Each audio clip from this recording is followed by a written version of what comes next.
आप जैसा कि जानते हैं कि आज पूरे देश में हमारे देश के युवा जिनको हम जेन ज़ी के नाम से पुकारते हैं, वो आज देश भर में आंदोलित हैं। वो अपने अधिकार मांग रहे हैं, चाहे वो अधिकार उत्कृष्ट शिक्षा की व्यवस्था का हो, चाहे वो अधिकार निष्पक्ष परीक्षाओं की बात हो, और वही जो भाजपा सरकार मध्य प्रदेश में है वो बात कर रही है यूनिफॉर्म सिविल कोड की, वो बात कर रही है समान नागरिक संहिता की, वो बात कर रही है लिव इन रिलेशनशिप की। क्या ये बात सुनना चाहता है युवक? आज का जेन ज़ी कह रहा है हमें यूनिफॉर्म सिविल कोड नहीं, हमको यूनिफॉर्म एजुकेशन कोड चाहिए, हमको समान नागरिक संहिता नहीं, समान शिक्षा नीति चाहिए, समान चिकित्सा नीति चाहिए।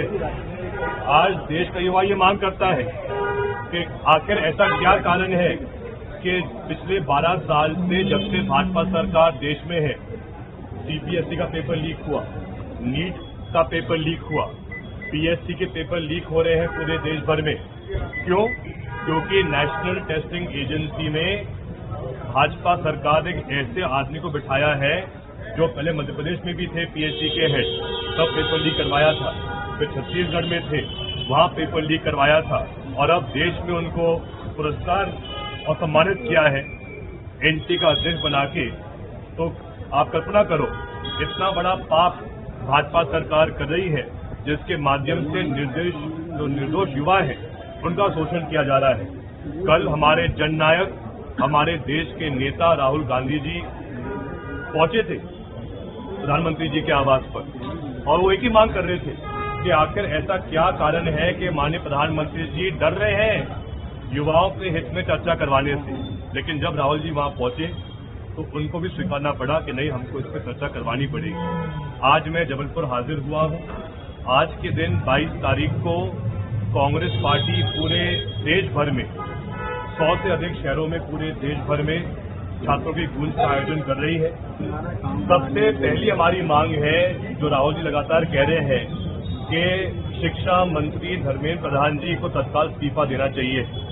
दूसरी हमारी मांग है, जो बात राहुल जी ने कही थी देहरादून में भी, जो बात राहुल जी ने कही थी कोटा में भी, कि ये जो पूरा सिस्टम, जो ये मायाजाल भाजपा सरकार ने बिठाया है, इसकी शुरुआत होती है पेपर सेटिंग से।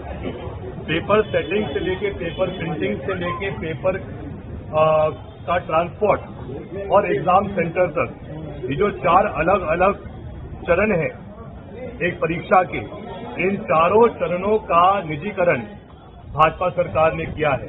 भाजपा के निजी दलाल पेपर सेट कर रहे हैं, भाजपा के निजी दलाल पेपर प्रिंट कर रहे हैं, भाजपा के निजी ठेकेदार परीक्षा पेपर का को यातायात व्यवस्था कर रहे हैं, प्रिंटिंग से लेके परीक्षा केंद्र तक, और भाजपा के दलाल एग्जाम सेंटर पर बैठकर चीटिंग करा रहे हैं उन बच्चों को जो अमीर परिवार से है लेकिन अयोग्य है। वो क्या रहा है, परिणाम क्या हो रहा है कि जो एक निर्धन परिवार से है लेकिन योग्य बच्चा है, उसको न्याय नहीं मिल पा रहा है। आप किस तरह की सजा की बात कर रहे हैं? किस तरह की सजा मिलनी चाहिए? देखिए, सजा जो कानून है साहब, हमारा देश, देखिए कांग्रेस, कानून के हिसाब से देखिए सर, मेरी विनम्र प्रार्थना है, कांग्रेस वो दल है जो विश्वास करता संविधान पर। हमारा एक ही उद्देश्य है कि संविधान के आधार पर जो कानून की व्यवस्था है, और एक ऐसी व्यवस्था जिसके माध्यम से वो लोग जिन्होंने बच्चों के भविष्य को जोखिम पर रखकर स्वयं मालामाल हुए हैं, उन पर एफआईआर होनी चाहिए 420 की। ये हमारी मांग रहेगी। उसके साथ साथ, जैसा मैंने पहले कहा, शिक्षा मंत्री इस्तीफा दे, और उसके साथ साथ जो नेशनल टेस्टिंग एजेंसी के मुखिया है उनको तत्काल पद से हटाया जाए।